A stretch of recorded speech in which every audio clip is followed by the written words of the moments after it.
Hi, this is Amanda. And this is Jen. And you're listening to Just This, a podcast that explores everything around being and becoming a mother or parent. We're excited to have you join us as we dive into the practical details as well as the unseen energetics on topics that span from preconception to years after birth.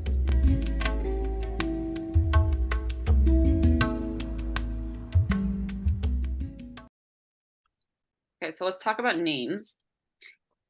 Names. It's the name game today. I had this topic come to mind.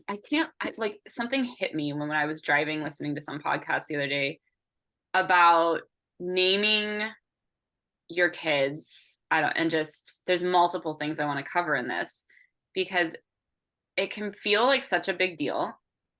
The other thing I wanted to cover is the last name. If your last name, there's a lot of couples, myself included, maybe you yourself, That's right. Where you potentially don't have the same last name as your child because maybe you and your partner have different last names. The other thing I wanted to talk about is you don't have to name your kid right after they're born. And I think this is a secret that many people don't know about if you don't do the home birth way. So many things in a name and naming your child. I will say though, I was going to say hospitals, they will not usually release you until you have a name though for your kid. You can get out, but it's harder. Home births, they're way more laid back about it. Interesting. Well, should we start with that? I didn't even realize that you literally can take as long as you want to submit your name for your child. Before I learned about home births and even birth centers, because that's how it works there, I thought you had to have your name for your child kind of chosen before. And because I think that is the system the hospitals mostly have still even in place today. And I learned they were like, yeah, you go home and then a month or so, you'll probably want to go down to the Social Security office and submit your birth certificate or your name or whatever it is. And I was like, wait, you don't have to have a name chosen for your child. And then I learned more and more stories of people who sometimes weren't 100% sure. So they would try names on their kids. They'd have some in their mind, but then they would wait to see the baby or feel the baby's energy and then sometimes even try calling the baby different names. And you can do this in utero too. I know a lot of people who do this in utero just to see what feels right. But yeah, technically you don't have to name your child for as long as you want. Eventually you do need to get documents for legalities, and obviously you'll want to do that within the first couple months probably. For insurance purposes they usually want a name. Birth certificates, you have to have a name, but all that stuff can get changed at least when babies are born. Sometimes if the name's not chosen, like when we send out cord blood or whatever, we'll put baby and then the person's last name, and that's their name, baby. But to get the birth certificate, you do need some form of name, whether it is baby or a made-up name, period. And I do know there's also some cultures where they actually don't name the baby. I think they do some form of ceremony, not like super in depth. They announce the baby's name or they kind of get a feel for it. I actually always personally loved that idea, waiting until the baby's born so you kind of get a feel, like an energy and a look for them. But I also feel that you can also sense that in utero too, because with my son, we agreed to the name Eli. And then my ex was like, well, I want him to have kind of a more formal name. If he became a professor or lawyer or something, he could have a more name. So anyways, we talked about Elijah and Elliot. And when he said Elijah, that name just totally, I was like, no, the feeling in my body was an awful name. And this is not good. And then after he was born, talking about now, I think that the name's actually really beautiful. Pregnancy wise, absolutely not Elijah. So we ended up on Elliot there. So I think you can get a feel for baby too in utero as well. But I think it's really sweet and they're done after. I'm curious. So going back to the birth certificate part, as a midwife and home birth, you don't give the birth certificate to the parents. No, they have to go down to vital statistics. Okay. So yeah. It's like, I knew it was an office. It's not Social Security, but it's some other office. Vital statistics. So what we do on our end is we put in all the information. They ask about demographics, ethnicity, They'll even ask like random stuff. Did mom drink during labor? Did mom smoke during labor? Are the parents married? Kind of stuff that we fill in for the birth certificate. And then usually that's like a 4 to 6 week process for that to get confirmed. And each county is different to determine how you go about to get the birth certificate. But basically you have to have proof of baby. And usually that means like bringing your baby down to the office. Yeah, because we actually, since we ended up in the hospital, didn't have to do it. But I do know people, you have the home birth, you have to go into the office and then basically you say you have your baby and then you say this was the date and time they were born so they can look it up. And then they say this is the name I want to give them. Usually the name of the baby is going to be on the birth certificate. So by the time you go down there, the birth certificate is filed in the application. So they're going to already have the name on there. But what if you choose not to name it, right? Because at home births, you don't submit the name. By the time we submit the birth certificate, we usually have a name for baby. So it's just a matter of they have to go down and pick it up. Yeah, essentially. Interesting, exactly. I swore the birth center had said you go down and you submit the name at the office when you pick up the birth certificate. It could be that way too. Like I said, all counties are like slightly different on how they do the birth certificate. So that could be it too. I know sometimes, at least in the county here, you have to submit a name change on the birth certificate if that's what you want. It's a whole other application. But even if there's an error, say I put in someone's name wrong or spelt it wrong, they would have to probably go in and file a name change. Because otherwise you're having a birth certificate with 2 different names, which could mean that that person is, now you're getting 2 different birth certificates, right? So technically that could be 2 different people. Yeah. I think the biggest takeaway here is there is a lot of flexibility with when you have to submit the name. So just to give the example, when Ben found this out and he realized whoever in the hospital, they have the person come around to you and they're like, what's your baby's name? And we knew we didn't have to have that right away. And I don't think people know that. They think, oh, like when that person comes around, you have to have that name ready. And we knew that wasn't the case. And we knew we were going to be in the hospital for a little bit of time because we were in the NICU for a few extra days. So every time they came around with what's the baby's name, even though we kind of knew, we were like, we don't have the name yet. At first we were doing the try it on, the making sure that we were really felt like it felt right. And there was this element, at least from my partner, of just kind of, I think, having the like, no, I can hold this power over you. And I kind of like want to resist the system a little bit. Yeah, totally. The lady was so annoying and she would come back every day. And every time we don't know yet, she would try to pressure. And it was very funny and comical, honestly, like that point in my stages of everything. Yeah, I think it was nice to know kind of just like a lot of things in birth where we think it's just, oh, it has to be this way. And a name is something you don't even, it's not like a medical sovereignty thing. It is literally our systems and our laws. And we think, oh, we have to have these things. So it is nice to know you have a little bit of flexibility, even in the hospital. Like if you want to take a couple days and you're going to wait till you get discharged and then tell them right before I get discharged, this totally works. If you do the home birth, you could probably take like a week or so, right?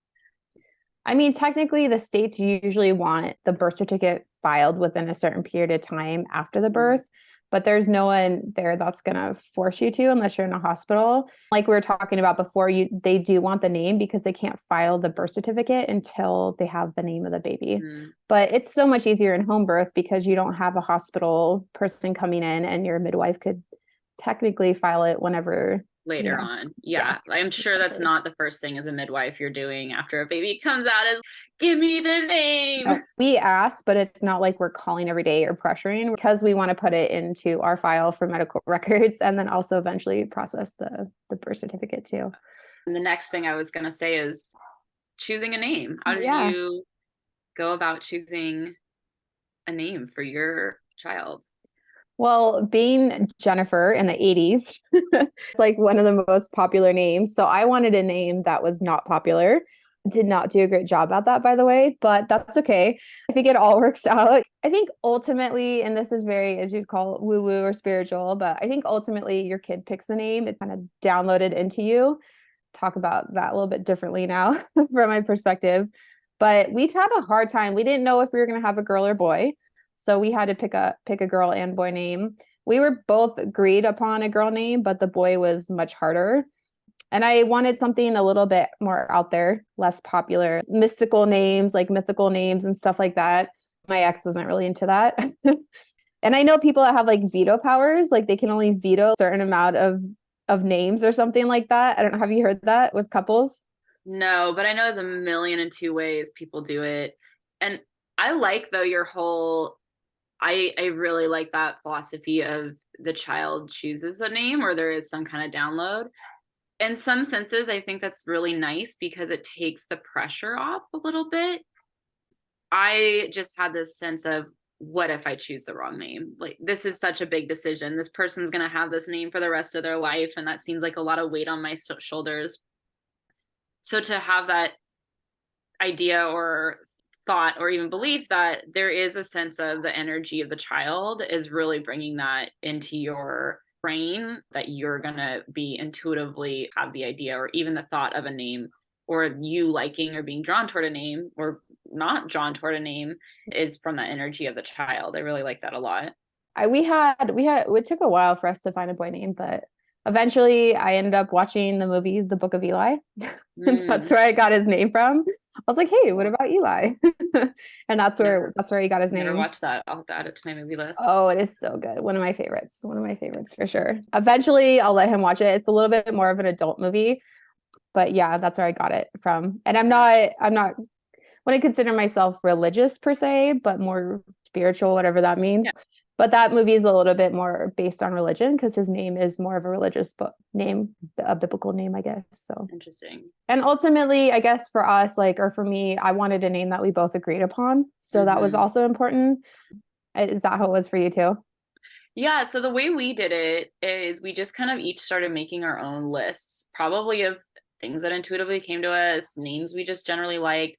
I Mhm. definitely went down the woo-woo rabbit hole and looked up good names for the date or the sign, the astrological sign my baby was going to be born Mhm. in. And actually, I went down the Chinese astrology. A lot of Chinese astrology will give names based on the time of year your baby is born in and the year it is and the elements. So I went down that. I mean, I did all kinds of woo-woo diving.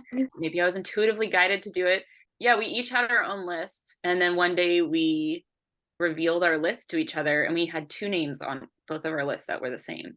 And so, Oh. okay, this is probably, we're going to go with one of these two names. I did really like a certain name and it wasn't meant to be the first name, but we both really liked another name. It wasn't on our list, but it was one that I mentioned, Tuva, Tuva. Swedish, Nice. the Tove is a lot of people say it.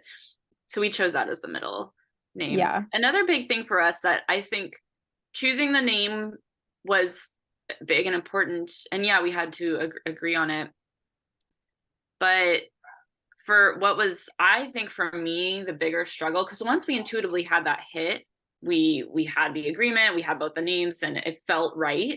For me, what was more of a struggle is the last name decision Mm, because mm, we aren't married legally, we don't hmm have the same last name, and there was a real ownership. There was it was a very interesting psychological thing I had to go through process of really looking at what's in a name, what's because there was a sense of I grew up mostly with my mom and my sister, and we all have the same last name. And so we would consider ourselves the Sharp girls. And so we knew we were having a girl. And knowing that, mm, I want my baby to be one of the Sharp girls. Yeah, that was the bigger conflict was the last name. We also didn't want to hyphenate. We didn't want to complicate it because I just don't, it just starts to get messy then. But there was a sense of having to really realize that ultimately I think that was my thing of like this person is this person hmm and the name doesn't matter. This being, this little human will be my daughter, no hmm matter what. Yeah. So Yeah. we did choose to not go with my last name, but there was a little bit of a sense of having to let that go and just hmm realize that the reasons I was holding on to that were more egoical reasons, not hmm intuitively, hey, I feel like this is what's actually the child is wanting or what's best or any of that. So, yeah. Yeah. just touching back, I'll touch back to the last name aspect because I have some stuff to talk about there too that came up with my ex and I. To touch back on the first name, I think also what was important to my ex was that his family, because he's Chinese and they speak Cantonese, was that they would be able to pronounce it. So the fact that Eli was something he felt that they could pronounce was also really important to him. And then the other thing that I found when thinking about a name is that they asked you to think about what their name would be shortened to. For instance, I really like the name Michael. I think it's a really beautiful name, but I know so many Michaels get shortened to Mike. And I don't have anything wrong with Mike, but I knew if I named my son Michael, it would probably eventually get shortened to Mike. And I just thought that's not the name I wanted him to have. So I also thought about that when I was picking out names too, is like what they'd be shortened to, and then also how it would flow with the last name and the middle name. So yeah, I thought that was also a very interesting aspect I never thought of about the pronunciation.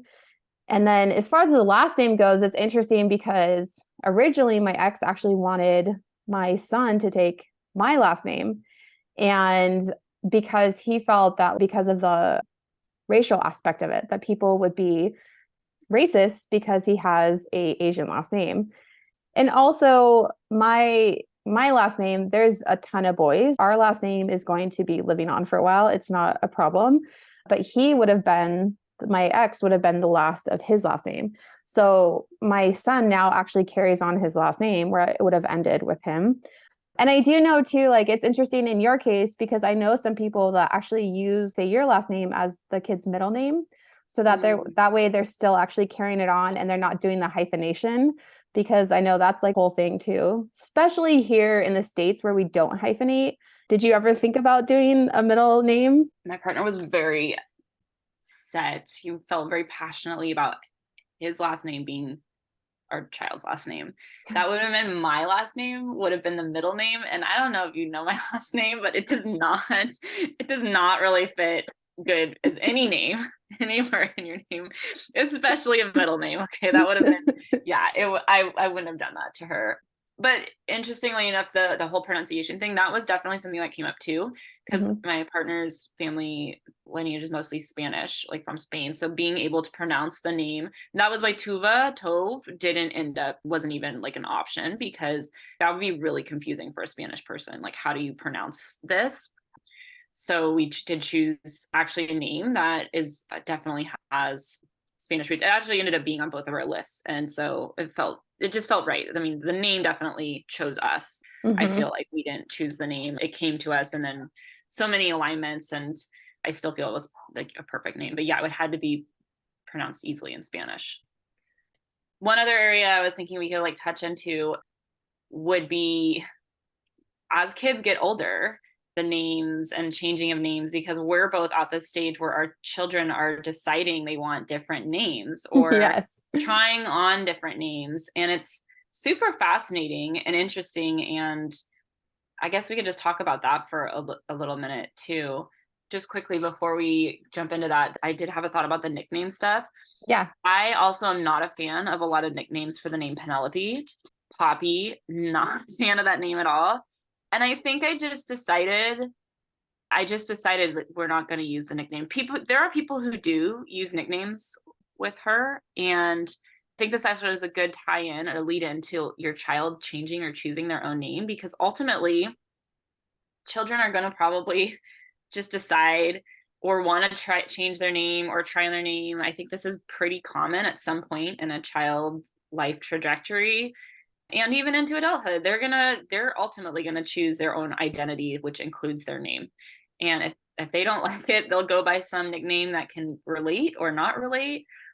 They'll change it totally, maybe, legally or not legally. Right. So yeah, you want to talk about Eli / Melvin now, and I can tell a little bit about Penelope and her name changes.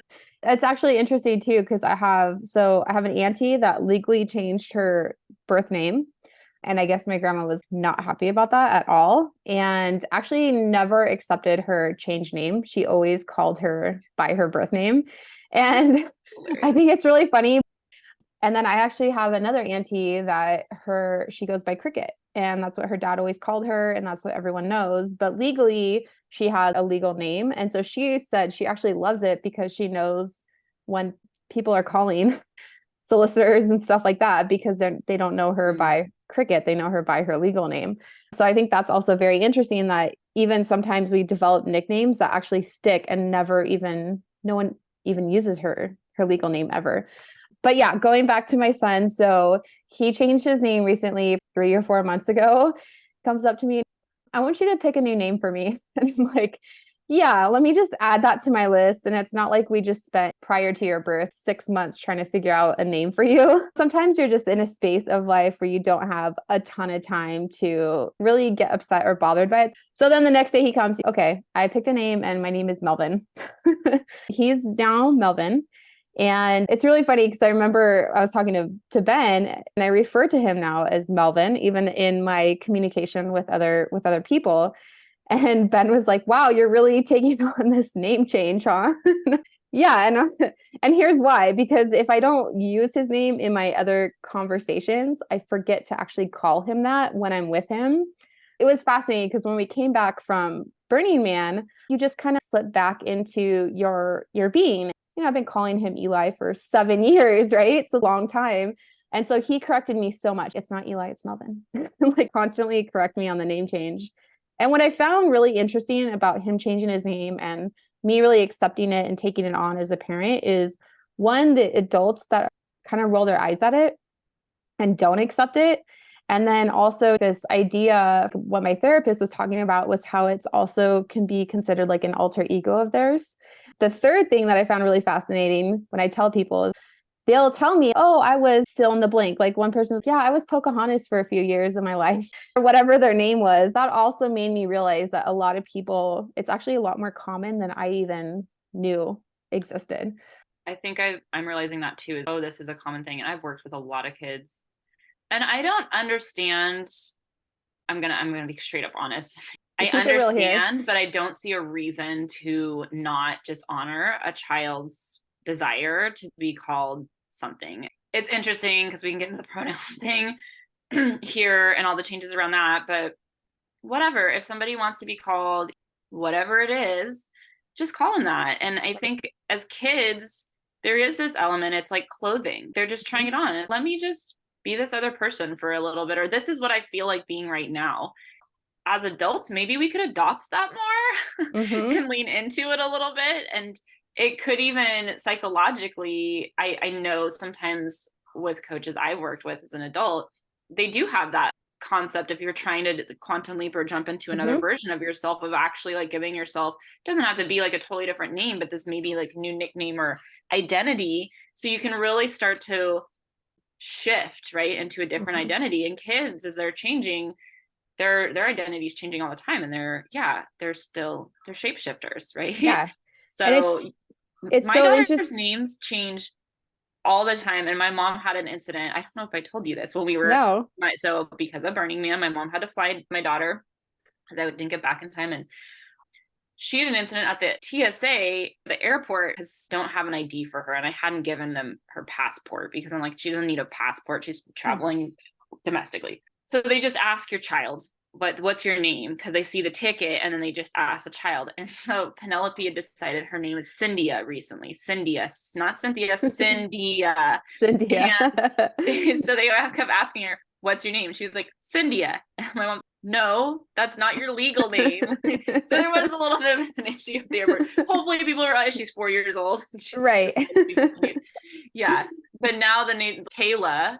So she's more switching between names, but she's very, when she is a certain name, she is that name. We have to sign in on a board to help them practice spelling their name at the childcare. Yeah. And every week it's different. It's whatever she wants it to be, which in some ways, well, she's getting practice with a variety of letters here. Right. Yes. That's really good. And also, it's true. I do want to say with Melvin, really going back to like taking on that identity, become that person that you want. my therapist was just basically, you should ask him, because there is a situation that happened where I noticed that he felt Melvin was this kind of intelligent person. Asked Melvin if he thinks Eli's smart. And so I brought up and I asked all these names, and come to find out he actually thought Melvin was smart, but he didn't think Eli was smart. And so I think over time, if he continues to take on this Melvin character, his name Melvin, and that feeling, over time, he will be able to hop back into Eli because he knows they're the same character, but it's almost like allowing him to be that. He's like, I get to be Melvin, who's smart. And I think you're totally right. I think as adults, we should do that.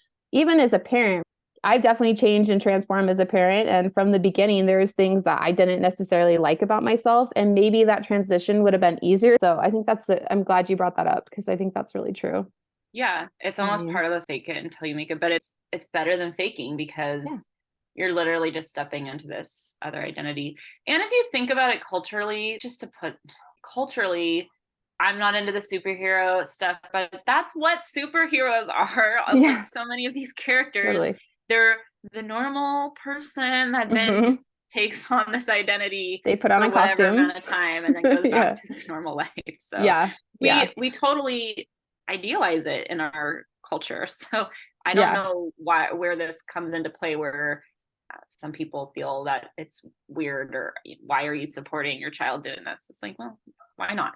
Why not? That's how I feel too. Yeah. It's also interesting, my name gets shortened to, it can be Jennifer, Jen, or Jenny. And I get asked a lot. I don't know about you, but I get asked a lot, like, what do you prefer? And I actually don't really care. At one point in my life, I'd always introduce myself as Jennifer and realized over time people kind of got lazy and just called me Jen. Also, growing up in the 80s, we'd be on a soccer team with 3 Jennifers. So we'd all have to do Jen, Jennifer, Jenny, break it down in that way. But my mom hates the name Jenny, absolutely hates it. And I have an auntie that calls me it. And my auntie was, you could tell her you don't like it. It's like, I actually don't really care. It doesn't bother me. I'll respond to all 3 as long as I know talking about me. Yeah, it's interesting because I just think that we put so much emphasis on names when they're younger, but I don't think it has such a big impact in that way because they can change it. And I also want to say too, from an energetic level, I do think names kind of affect how we are as a person, because you think about it, you're hearing Amanda all the time, constantly throughout your life. There's stuff out there about vibrations and sound and how it affects us, as opposed to be calling Jennifer. I tell people too sometimes, because I get called Jen a lot, whenever I hear those juzz, I'm extra alert. And I don't know if you've noticed certain words about that with your name too, that make you a little bit hyper aware. That's also what I kind of thought about when naming my son, how it sounds coming out, how that would shape him into a person. Not that any name is bad, but how that resonates with my being. That's interesting. I wonder, it'd be so fascinating to see if there's some books or something out there about that, the psychology or the energetics of certain sounds. Because especially I know with the Chinese medicine background, they have the 5 sounds that you do for the different chakras, right? The ahs, the shh, that's for the heart, I think. It's more organ based, but same concept. And I'm sure they have it for the chakras too. Chinese medicine doesn't really use chakras, they use elements, but it's same concept. They have sounds for certain organs to help it. It's interesting to kind of play that out. So we find any resources there, we can link them. Any final thoughts about naming? Yeah, I think the final thing is you brought up a good point, which I hear a lot from parents about this like pressure to pick a name. I don't know if I really felt pressured to pick one that like they would have it their whole life, but I just felt like I really wanted to pick a good name. And I think the truth is there is really no good name. There's no best name out there. And I got into the woo-woo ones too, but I think that the name's going to come to you. And I think we put too much emphasis on the importance of it. I think ultimately, as long as you like it, that's the main thing. I agree. It feels like a lot of pressure, but ultimately it ends up working out. And I think the right aligned name comes to people. They'll either know it right away. Some people know it. They just know it even before they conceive. Either way, I think it can feel, if you don't have that, if you're not planning or you don't have a name that's been with you forever in your mind or has come to you, it will come. We have a little intuition meditation. So if you are trying to name your child, go to our just this site and opt in, you get a meditation there, and it helps just to tapping into your intuition and seeing what comes through, or use any other tools out there, I think, for tapping into your intuition, just getting quiet, seeing what comes to you. And yeah, and sometimes asking too, just like putting it out. Because I think sometimes when we ask and then let it get that name come, it really hits us. We're like, oh, that's it. Even if we just hear it randomly, a radio station. I was going to say, are you starting to hear a name over and over and you're okay, that's weird. I haven't heard that name in a while. And now I've heard it 6 times in like a week. Exactly. So, exactly. Yeah. Cool. All right. Well, if you have any fun naming stories, let us know. And we'll see you in the next episode. Hey there, amazing listeners. We just want to say a huge thank you for tuning into our convo on the Just This podcast today. We appreciate each and every one of our listeners, and your continued support means the world to us. If you enjoyed this episode and found value in it, we would be incredibly grateful if you could take a moment to leave us a review on your favorite podcast platform, or share this episode with someone you think would enjoy it too. Your reviews and shares not only motivate us, but they also help others discover our show. We're also all about keeping the conversation going and hanging out with our incredible community. Head over to justthis.site, that's justhis.site, where you'll find additional resources, ways to connect with us, and join the conversation, plus some more goodies. Thank you again for being a part of the Just This community. We'll be back soon. Until next time, remember to take care of yourself and embrace the wonder as you navigate this extraordinary adventure.